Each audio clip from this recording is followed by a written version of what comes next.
آمين.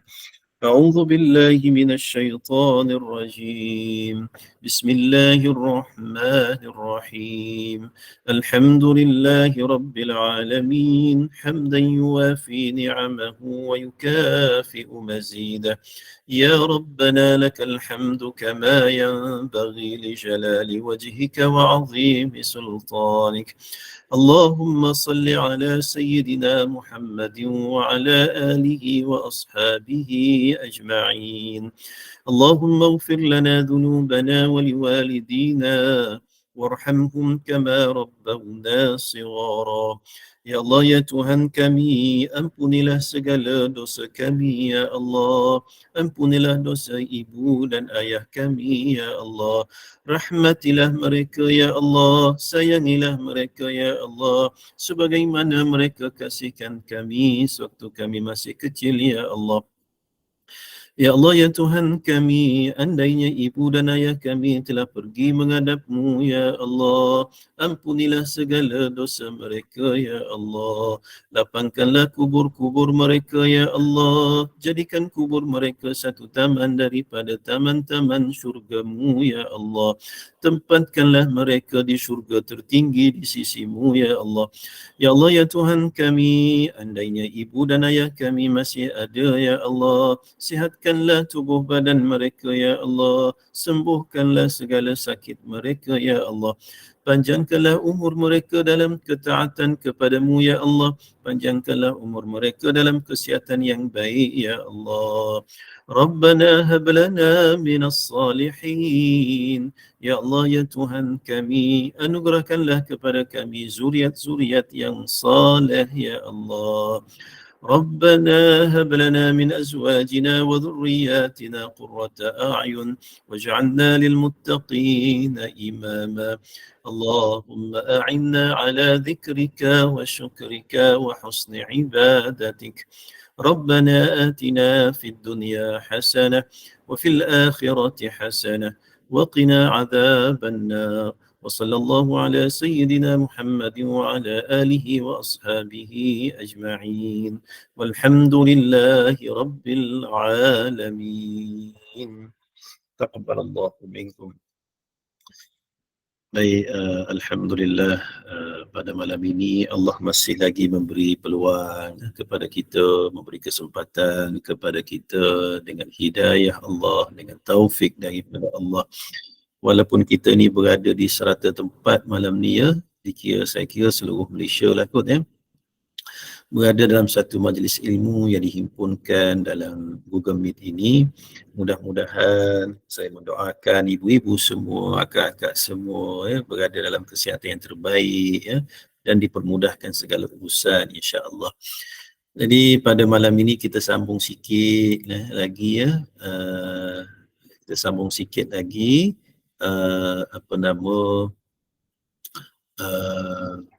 tadabbur kita, ya, daripada surah Yasin. InsyaAllah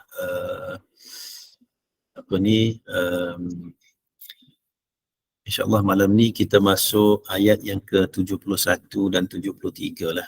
Saya kira mungkin dalam beberapa siri saja lagi insyaAllah kita akan tamatkanlah surah ini. Jadi apa khabar semua? Semua sihat, ya? Dah makan belum ni? Oh, dah makan.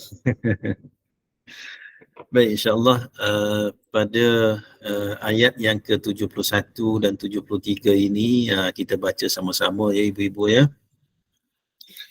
A'udzu billahi minasyaitonir rajim. Bismillahirrahmanirrahim. أولم يروا أنا خلقنا لهم مما عملت أيدينا أنعاما فهم لها مالكون وذللناها لهم فمنها ركوبهم ومنها يأكلون ولهم فيها منافع ومشارب أفلا يشكرون. صدق الله العظيم. Baik. Dalam ayat yang ke-71 ni Allah Subhanahu wa taala memberi peringatan lagi sekali ya, sambungan daripada ayat yang sebelum ini tentang apa ya ayat sebelum ini? Ayat sebelum ini kalau ibu-ibu ingat lagi lah. Ayat sebelum ini Allah kisahkan tentang bagaimana Allah membantah dakwaan orang-orang Quraisy yang kufur bahawa Quran itu adalah puisi Arab. Kalau ingat lagi lah, adalah syair Arab yang dikarang oleh baginda Nabi SAW. Dakwaan tersebut ialah dakwaan yang tidak berasas sama sekali lah ya. Dan dakwaan tersebut sebab daripada iri hati mereka, dengki mereka kepada agama yang dibawa oleh baginda Nabi SAW. Jadi sifat tersebut telah membawa mereka kepada kekufuran. Lalu mereka ini memilih untuk menyembah berhala selain daripada Allah Subhanahu wa taala. Sedangkan Allah memberi anugerah yang banyak kepada mereka. Sebab itu ayat 71-73 ni Allah cerita apa? Awalam yarau anna khalaqna lahum mimma amilat aydina an'ama fahum laha malikun. Dan tidakkah mereka melihat bahawa kami menciptakan haiwan-haiwan ternakan untuk mereka, sebahagian daripada apa yang telah kami ciptakan dengan kekuasaan kami, lalu mereka menguasai haiwan-haiwan tersebut. وَذَلَّلْنَاهَا لَهُمْ فَمِنْهَا رَكُوبُهُمْ وَمِنْهَا يَأْكُلُونَ. Dan kami telah tundukkan apa? Haiwan-haiwan tersebut, jinakkan haiwan-haiwan tersebut, lalu sebahagiannya dijadikan sebagai binatang tunggangan. Wa minha ya'kulun, dan sebahagian dijadikan makanan bagi mereka. Walahum fiha manafi'u wa masyarib. Dan daripada haiwan-haiwan yang Allah ciptakan tersebut, mereka mendapat banyak manfaat dan juga minuman daripada ternakan tersebut. Afala yashkurun, Allah tanya, mengapa mereka tidak bersyukur kepada Allah Subhanahu wa ta'ala.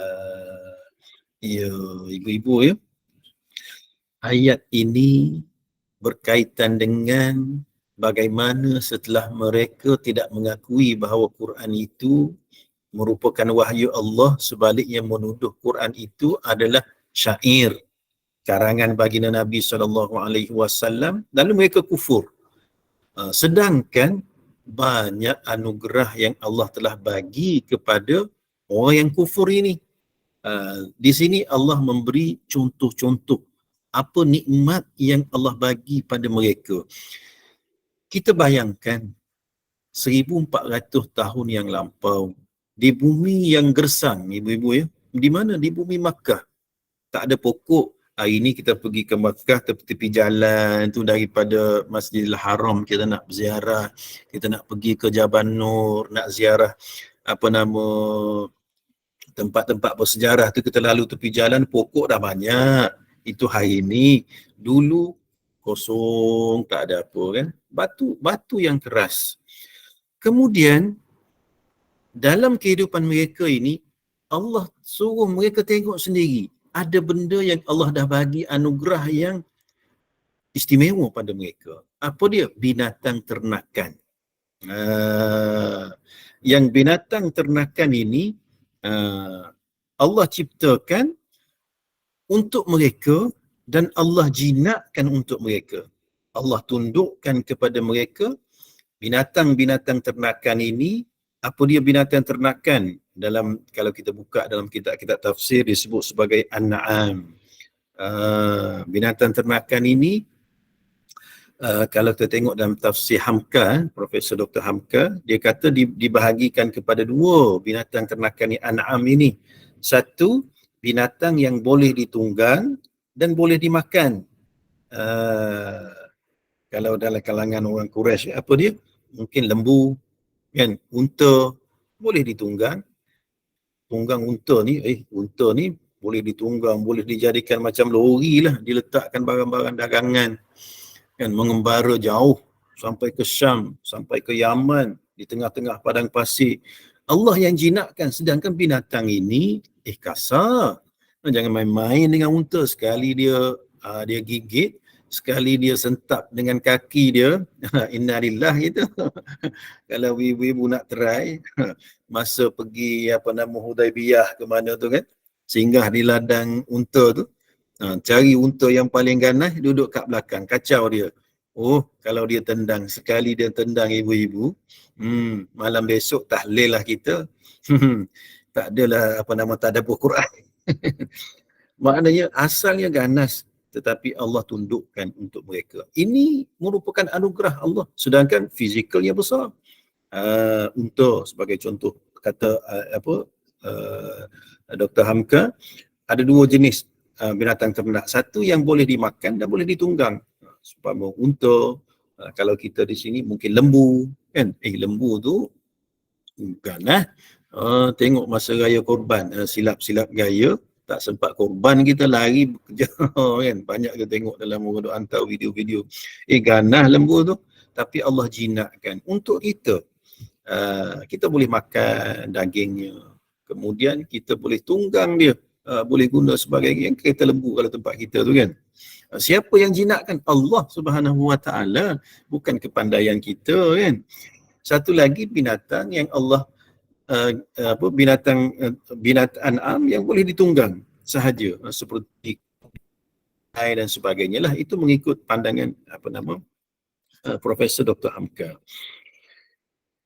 Kalau sebahagian yang lain menyebut, maknanya dalam tafsir ini Allah Subhanahu Wa Taala menunjukkan binatang ternakan ini untuk kita tunggang, untuk kita makan, dan untuk kita mendapat manfaat daripada binatang tersebut.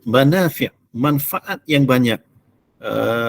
Kata Dr. Wahbah Az-Zuhaili, manafi' ini umpama manfaat yang kita dapat kalau kita kata mungkin kata Dr. Wahbah Az-Zuhaili, kulit boleh buat bajunya, kulit boleh buat baju ke? Boleh buat kasut.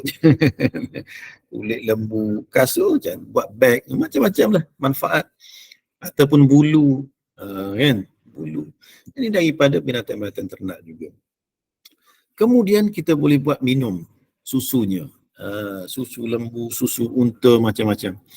Jadi Allah memberi gambaran binatang ternak kerana haiwan-haiwan ternak ini bagi orang Arab pada ketika itu merupakan satu keajaiban. Satu yang sangat luar biasa. Bagaimana kuda yang liar hidup di padang pasir boleh dijinakkan dan digunakan. Bagaimana unta yang liar berkeliaran di padang pasir diberi peluang oleh Allah, diberi anugerah oleh Allah, ditundukkan binatang tersebut untuk siapa? Untuk manusia dan kita gunakan. Banyak kegunaan dia untuk makanan, untuk makan. Daging unta sedap juga. Pergi ke Mekah, ibu-ibu pergi ke Aziziyah tu kan. Ada kedai makan nasi unta. Oh, sedap. Kambingnya jangan ceritalah, kan. Lembunya, Allah tundukkan binatang tadi untuk kita makan, untuk kita tunggang.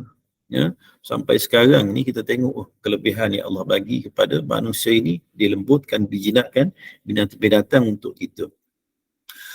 Banyak manfaat yang kita dapat daripada binatang tersebut. Susunya kita gunakan untuk minum dan sebagainya.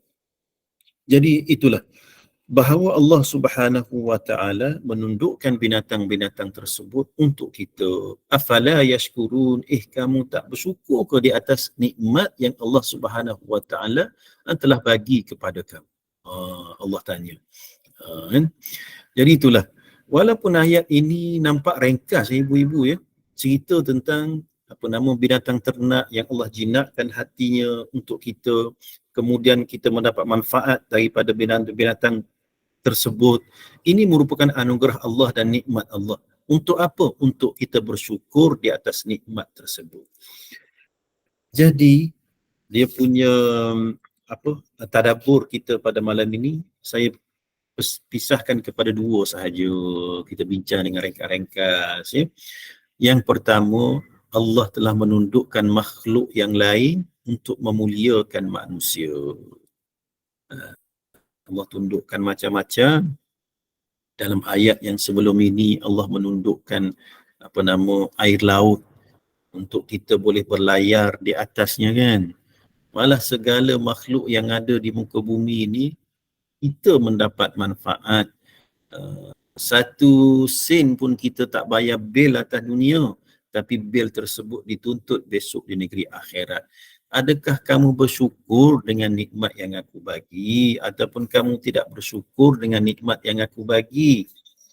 Aku bagi mata untuk kamu melihat. Adakah kamu bersyukur dengan nikmat tersebut? Kalau aku ambil mata, macam mana kita kan nikmat boleh berkelip. Bayangkan saraf dia tak boleh berkelip, susah ni. Kita boleh berkelip mata ni nikmat, banyak nikmat yang yang ada pada diri kita, kadang-kadang kita tak perasan, tapi banyak nikmat tersebut. Terlalu banyak. Ya, terlalu banyak. Bayangkan kalau ialah kita tengok kan, kalau kita fikir, contohlah kita fikir mungkin kehidupan kita dulu susah, kita kata duduk di kampung, ada sebahagian daripada kita ni Allah uji dengan keluarga yang susah. Zaman dulu-dulu di kampung, mak ayah kerja kampung, kerja bendang, kerja kebun kan, susah. Anak orang dulu ramai, 12 orang, 13 orang. Jadi ibu-ibu pun mungkin sebahagiannya pernah melalui bagaimana susahnya dulu. Tiba-tiba tengok sekarang Allah bagi macam-macam pada kita kan. Kita dulu masa kecil mungkin hidup susah, nak makan pun mungkin susah, tak banyak pilihan pun makanan, apa yang ada kita makan, kita tak pernah cari pun mana yang sedap, mana yang tak sedap kan. Macam budak sekarang tak ada pun, orang dulu-dulu janji ada makan kan, tak kisah pun. Tapi hari ni macam-macam nikmat yang Allah bagi. Makanan, teringin nak makan apa, pergi cari kita. Dulu mana ada musangking, sekarang ni bawah ada musangking. Dulu mana ada nasi biryani itu, nasi biryani ini kan. Dulu mana ada nasi Arab itu, nasi Arab ini. Sekarang ni Allah, banyak benda yang Allah dah bagi pada kita kan. Dulu kita teringin nak belajar, kita kata kan, Allah bagi peluang kita belajar. Lama-lama dah belajar, teringin nak kahwin, Allah bagi pasangan. Ada orang Allah tak bagi pasangan kan. Dah ada pasangan, dah kahwin, dulu belum ada kerja, Allah bagi kerja. Nakkan anak, Allah bagi anak. Anak sehat, anak berjaya, semua Allah bagi pada kita. Banyak sangat nikmat. Itu nikmat yang berada depan mata kita. Malah banyak lagi nikmat-nikmat yang lain kan. Allah seolah-olah menundukkan segala environment yang ada pada kita untuk kita gunakan. Baju yang kita pakai ni, kalau kita tanya daripada mana, daripada kapas. Kapas ni daripada mana? Daripada negara sekian. Jauhnya rezeki kita sampai ke badan kita. Bila tertulis itu adalah rezeki kita. Petang tadi kita muhasabah, kita makan apa? Petang tadi makan apa petang tadi? Saya tak sempat makan. Makan apa? Contohlah, kita kata petang tadi sempat juga makan nasi biryani gam Johor. Contoh kan. Sedapnya. Beras ni daripada mana? Ini beras basmati. Jauh ni tanam. Itu rezeki kita ada depan mata kita. Kambing pula. Ya Allah, jauh. Kambing ni, kambing bela kat mana ni? Kambing ini daripada Perlis. Contoh kan. Sampai ke meja kita di KL. Itu rezeki kita. Air yang kita minum, macam-macam jenis air kita minum, air buahnya, air apanya. Padahal benda tu jauh.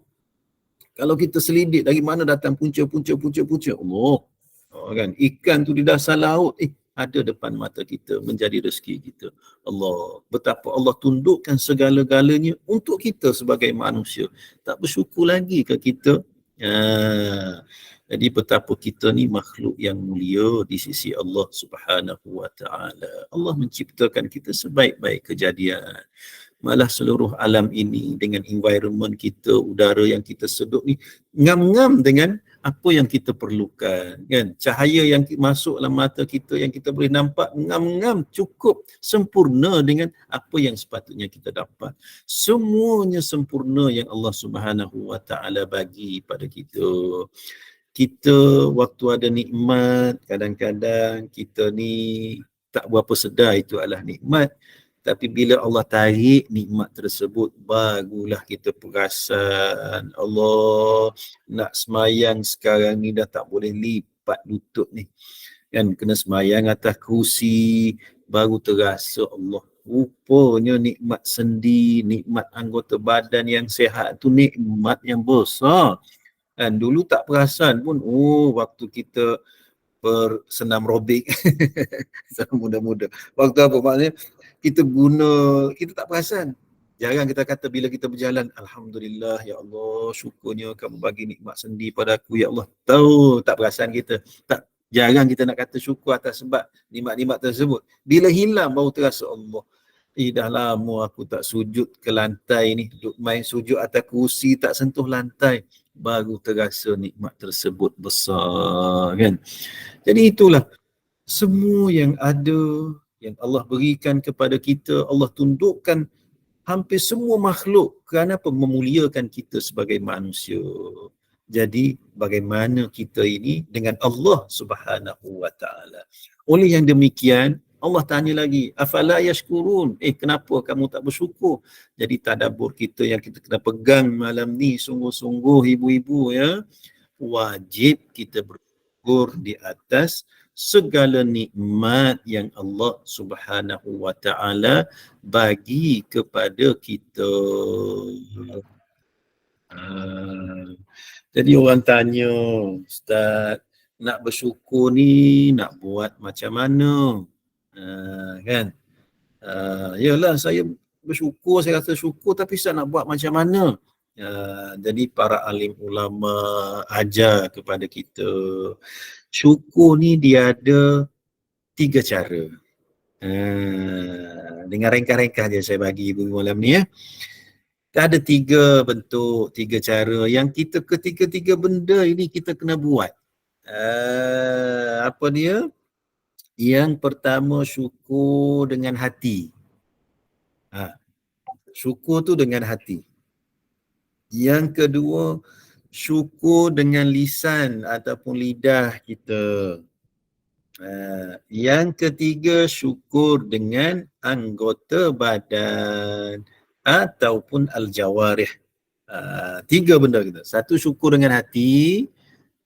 Syukur dengan lisan, lidah kita. Yang ketiga, syukur dengan anggota badan. Syukur dengan hati ni macam mana nak syukur dengan hati? Antara cara kita bersyukur dengan hati ialah kita mengakui bahawa seluruh nikmat tersebut semata-mata dari Allah Subhanahu wa ta'ala, adalah kurniaan Allah. Kita akui bahawa semua nikmat tersebut ialah kurniaan daripada Allah semata-mata. Tu syukur dengan hati kita. Ini Allah yang bagi ni. Ini Allah yang bagi. Bukan kerana kita rajin kerja semata-mata, bukan kerana kita usaha bersungguh-sungguh, itu ikhtiar, tapi pemberi nikmat yang sebenar-benarnya ialah Allah. Jadi hati kita mengakui bahawa seluruh nikmat ini adalah kurniaan Allah semata-mata. Dari Allah. Dari Allah. Bukan daripada, aku ni. Kadang setengah orang tu dalam hati dia. Dalam hati dia kata, aku ni boleh macam ni dengan, dengan kenikmatan dunia hari ni. Aku ni rajin, kalau aku malas dulu ni. Tak ada apa aku hari ni. Jangan. Kan? Rajin, usaha itu adalah sunnatullah. Kan sunnah lah, kalau rajin insyaAllah dapat. Tapi berapa ramai yang betul-betul rajin pun tak dapat juga. Tapi nak bagi tahunya, kita yang ada nikmat tadi, nikmat yang Allah bagi tu, kita kena akui dalam hati kita ni, aku ni tak ada apa pun. Wa ma bikum min ni'mah, kan? Fa min Allah, semua itu datang daripada Allah Subhanahu wa ta'ala. Allah yang bagi, Allah yang pilih, kan? Allah yang dah tentukan dengan iradah Allah, kehendak Allah, dengan kudrah Allah Subhanahu wa ta'ala, maka kita pun dapat nikmat tersebut. Jadi kita yang dapat nikmat tadi, syukur dengan hati, dengan cara kita mengakui bahawa nikmat ini semuanya daripada Allah Subhanahu wa taala, kurniaan Allah semata-mata, bukan kerana kita. Itu adalah syukur dengan hati. Yang kedua, macam mana syukur dengan hati? Jangan sesekali kita merasa kita yang berhak dan patut menerima nikmat tersebut. Jangan sekali-kali kita rasa kitalah yang patut mendapat nikmat. Kitalah yang berhak mendapat nikmat. Mungkin kita kata aku dah usaha yang paling keras ni. Dalam kawan-kawan yang belajar, akulah yang paling usaha. Jadi aku patutlah dapat. Kan? Jangan sekali-kali kita merasakan kita sahaja yang patut dapat. Sedangkan nikmat tersebut adalah ketentuan daripada Allah Subhanahu wa taala. Ada kalanya nikmat itu sebagai ujian Allah. Kan? Dan yang ketiga, macam mana bersyukur dengan hati? Makin kita mendapat nikmat, makin cinta dan sayang kita kepada Allah. Makin banyak duit, makin anak-anak berjaya, makin, yalah, nikmat, segala-gala nikmat yang Allah bagi, makin sihat tu, makin dapat nikmat, makin cinta, makin sayang kita kepada Allah Subhanahu wa taala. Jadi 3 cara ini kita bersyukur dengan hati kita. Syukur dengan hati. Kemudian macam mana cara nak syukur dengan lidah? Cara nak syukur dengan lidah, yang pertama sekali kita puji Allah. Macam mana nak puji Allah? Alhamdulillah. Segala puji bagi Allah. Kena sentiasa lidah kita ni puji, dapat nikmat alhamdulillah. Kalau boleh ibu-ibu ya, waktu kita sebut alhamdulillah tu kita sebut dengan dalam-dalam. Sama ada waktu kita berzikir lepas sembahyang ke, ataupun kita dapat nikmat, ataupun kita baca sebelum tidur, kita subhanallah, alhamdulillah tu kan. Kita sebut tu biar dalam. Alhamdulillah, kita ingat nikmat ini yang Allah bagi. Alhamdulillah, ingat nikmat anak yang Allah bagi. Alhamdulillah, nikmat pasangan yang Allah bagi. Bila kita sebut alhamdulillah tu biar hadir, kita hadir dalam pandangan kita, dalam jiwa kita, dalam hati kita, nikmat sekian. Maka kita bersebut alhamdulillah, alhamdulillah, alhamdulillah, dalam kita sebut, supaya timbul rasa cinta dan sayang pada Allah atas nikmat yang Allah dah bagi kepada kita semua. Itu cara dia. Kita sebutlah alhamdulillah ni pada setiap pagi dan setiap petang, pada sepanjang masa. Alhamdulillah, kita bawa kereta, alhamdulillah, dah lama aku nak pakai apa nama Alphard ini, contoh yang naik Alphard. Dah lama, orang macam saya, dah lama nak pakai kancil. Macam tu kan. So alhamdulillah, Allah dulu naik motor je, hari ni dah dapat naik kereta, alhamdulillah. Cara apa nama dengan lidah, mana bersyukur dengan lidah, kita sentiasa sebut alhamdulillah. Satu. Yang kedua, ibu-ibu ya, antara cara kita bersyukur dengan lidah, kita banyak menyatakan kesyukuran dengan lidah kita lah, termasuk doa-doa. Antaranya, Rabbi auzi'ni an ashkura ni'mataka allati an'amta alayya wa ala walidayya wa an a'mala salihan tarda wa aslih li fi dhurriyyati inni tubtu ilaika wa inni minal muslimin. Itu salah satu doa. Doa bersyukur atas diri sendiri, syukur atas nikmat Allah bagi pada mak ayah kita. Ataupun kalau tak ingat yang tu, kita baca apa nama penghulu istighfar tu.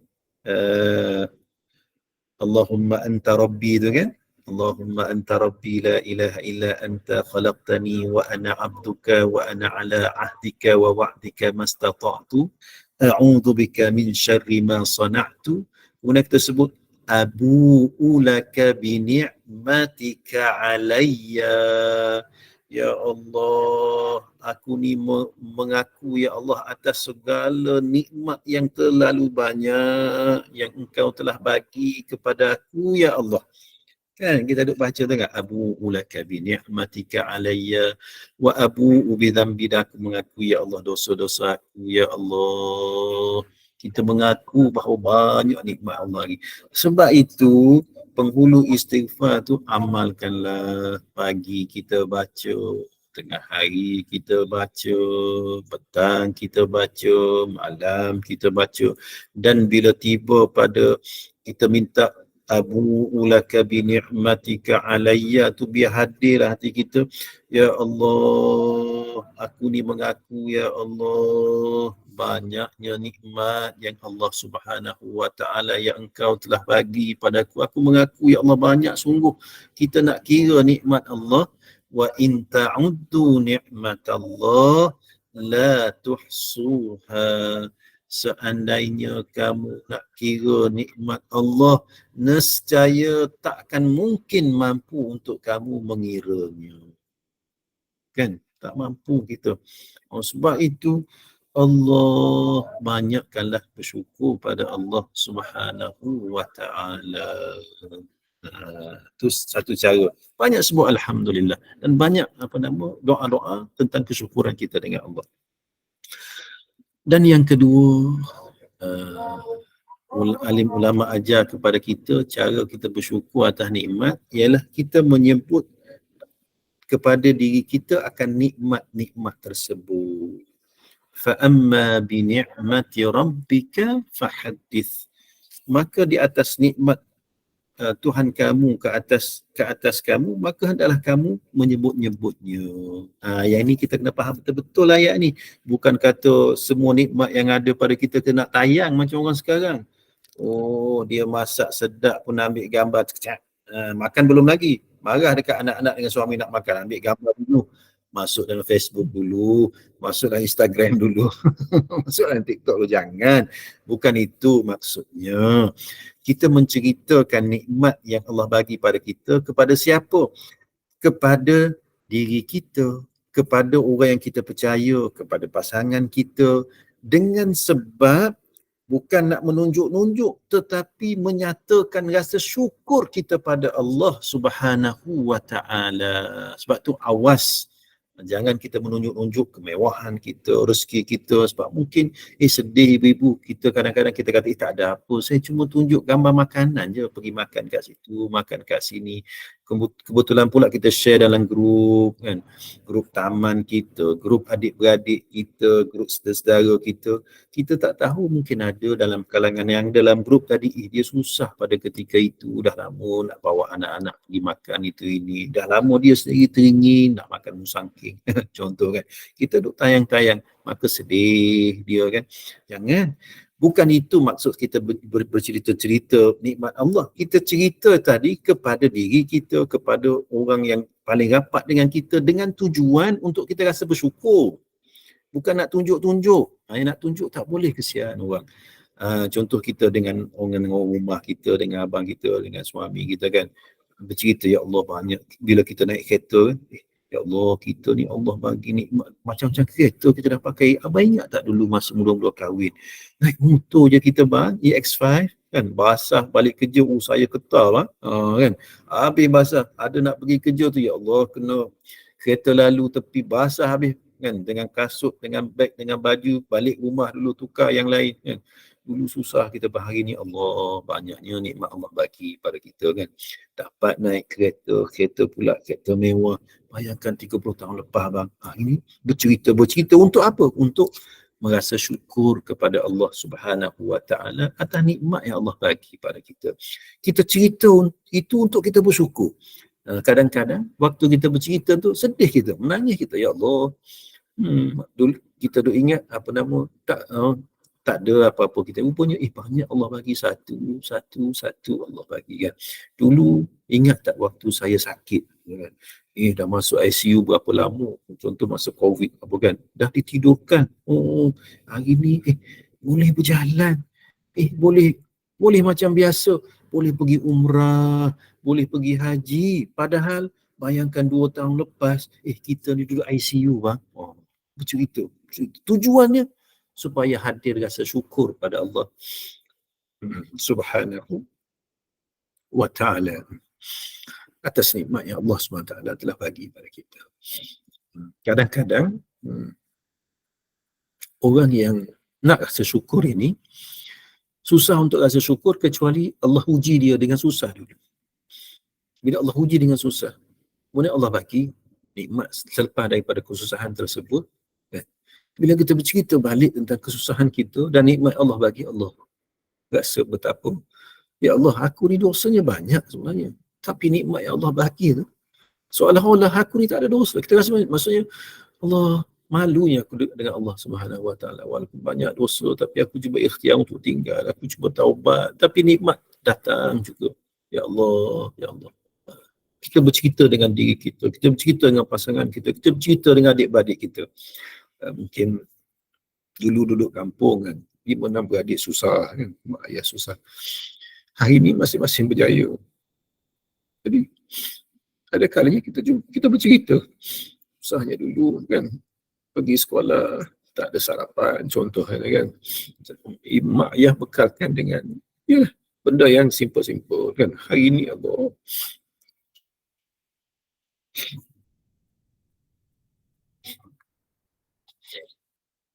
maaf ibu-ibu, bila kita kenang balik betapa banyak yang nikmat yang Allah SWT bagi pada kita, bagaimana mungkin kita ini untuk menjadi hamba yang tidak bersyukur? Lebih-lebih lagi kita ini engkar pada perintah Allah Subhanahu wa ta'ala.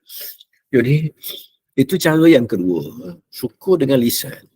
Sama ada kita puji Allah, alhamdulillah, ataupun kita bercerita kepada diri kita, kepada orang yang kita rapat kan, tentang betapa nikmat yang banyak Allah telah bagi pada kita. Tapi kita janganlah, maksudnya benda-benda nikmat tersebut kita bercerita sampai lebih-lebih. Ada had-had dia. Nabi Yusuf sendiri dipesan oleh ayah dia bila mimpi melihat iz qala Yusuf li abihi ya abati inni ra'aitu 11 kawkaba, bila dalam mimpi dia melihat 11 bintang tadi sujud tunduk kepada Yusuf. Ayah dia kata, la taqsus ru'yaka ala ikhwanuka, jangan kamu cerita benda ni pada adik-adik kamu. Ada benda yang kita boleh cerita, ada benda yang kita tak perlu kita cerita kan, sebab kita risau mungkin ada orang yang dengki dan sebagainya. Jadi tujuan kita amma bi ni'mati rabbika fahaddits tadi, kita bercerita pada diri kita dan orang yang kita rapat dengan tujuan untuk kita melahirkan rasa syukur pada Allah Subhanahu wa ta'ala. Itu cara bersyukur dengan lisan lah. Dua cara tadi. Kemudian yang akhir sekali ibu-ibu bersyukur dengan anggota badan. Bersyukur dengan anggota badan ini macam mana caranya? Kita memperbanyakkan amal ibadah kita lah. Banyakkan amal ibadah. Dalam kehidupan kita seharian ini, guru saya pesan sebelum balik ke tanah air dulu. Dia kata, dalam sehari ni jangan, pastikan 5 benda ni kita buat dalam sehari. Paling kurang, ni yang paling kurang. Apa dia kata, yang pertama, sembahyang fardu tu jaga betul-betul. Sembahyang fardu kalau yang lelaki ni berjamaah lah. Dia kata, jaga yang fardu. Mungkin kaum perempuan mungkin tak adalah berjamaah, tapi maknanya jaga sembahyang fardu, sembahyang di awal waktu, sembahyang dengan sesempurna mungkin yang kita boleh buat. Satu. Yang kedua, dalam sehari ni biar ada sembahyang sunat yang kita buat. Sembahyang sunat. Yang sembahyang fardu tu memang wajib, tapi kita buat dengan sungguh-sungguh. Tambah lagi dengan yang sunat. Paling kurang, adalah dalam sehari, sebelum tidur kita fikir, ada tak aku sembahyang sunat hari ni? Tak ada lagi lah. Ambillah sembahyang. Sembahyanglah 2 rakaat. Kan? Ini sembahyang sunat, sekurang-kurangnya kita buat rawatib. Sama ada 10 rakaat ataupun 12 rakaat tu kan. Sembahyang yang 2 rakaat sebelum subuh, 2 rakaat sebelum zuhur tu, yang kafir fardu tu kan, sembahyang sunat. Ataupun ada sembahyang sunat duha, ataupun apa sahajalah, ada sembahyang sunat. Yang ketiga, dalam sehari ni biarlah ada baca Quran. Itu antara cara anggota badan kita bersyukurlah. Biar ada baca Quran. Jangan pula seharian berlalu, satu ayat pun kita tak baca, satu baris pun kita tak baca. Bacalah. Jadi bagus kaum ibu ni ada persatuan ini, pencinta Al-Quran, selalu baca Yasin, selalu baca suratul Muluk, selalu baca surah-surah pilihan. Kalau boleh jangan satu hari tadi tanpa kita membaca Al-Quran. Tu sekurang-kurang. Kemudian apa lagi? Dalam sehari jangan sampai kita tidak berzikir dan berselawat. Sebelum tidur tu ingat, ada tak aku berzikir ni? Tak adalah, berzikir duk sibuk je hari ni. Tak adalah selawat. Selawatlah kita sebelum tidur. Dan yang keempat, yang kelima, dalam sehari jangan sampai kita tidak bersedekah. Bersedekah. 5 benda ni. Ini paling kurang. Paling kurang menunjukkan kita ini bersyukur secara anggota badan, iaitu dengan memperbanyakkan amal soleh. Amal soleh. Kemudian antara cara bersyukur dengan anggota badan yang selalu kita tahu iaitu bersedekah lah. Bersedekah. Kita berkongsi nikmat. Kehidupan ini lebih bermakna jika kita ini memberi. Kan? Kita ini memberi sesuatu pada orang. Ada banyak, kita bagi banyak. Ada sikit, kita bagi sikit. Kalau tak ada, kita bagi benda yang kita ada. Dan kalau tak ada hari ini, kita bila dah ada akan datang, kita bagi. Jadi maksudnya, sedekah itu merupakan tanda kita bersyukur pada Allah Subhanahu Wa Taala.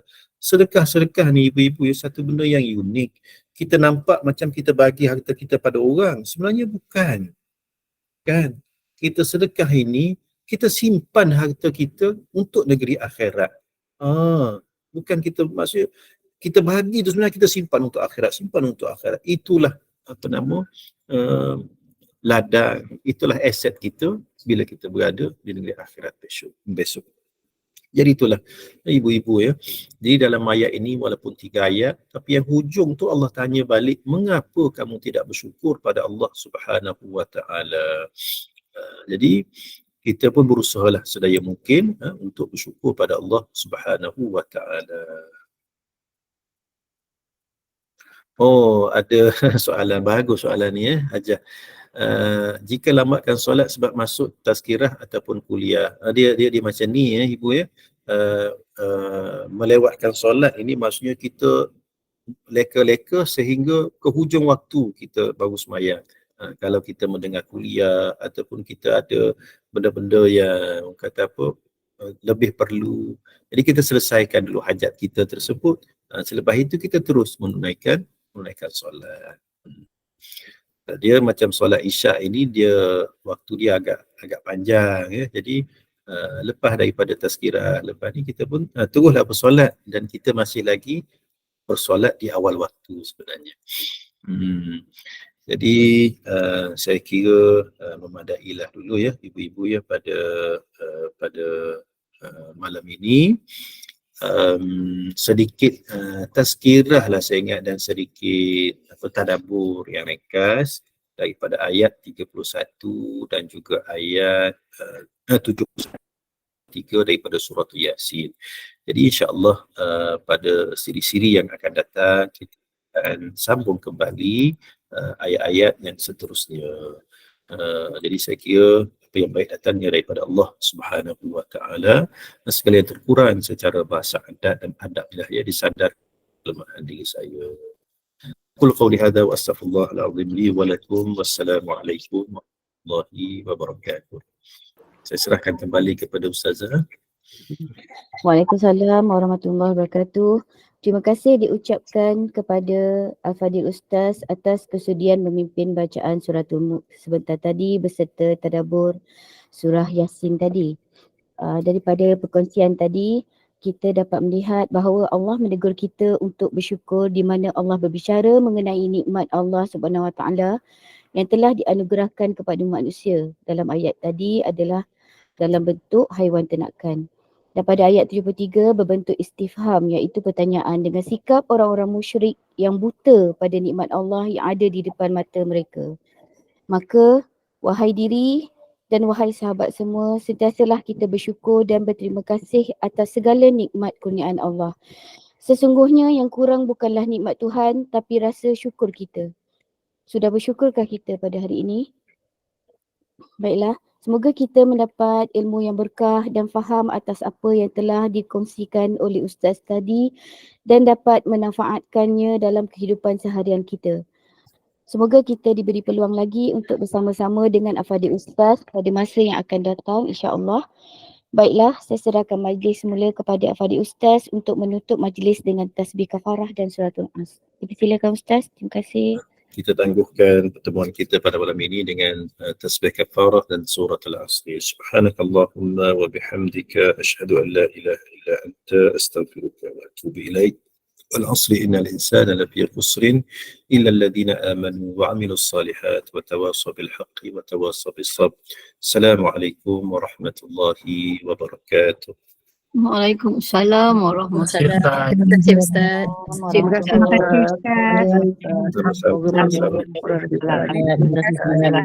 kasih Ustaz. Terima kasih semua. Assalamualaikum. Waalaikumsalam. Waalaikumsalam. Saya izin untuk keluar dulu ya.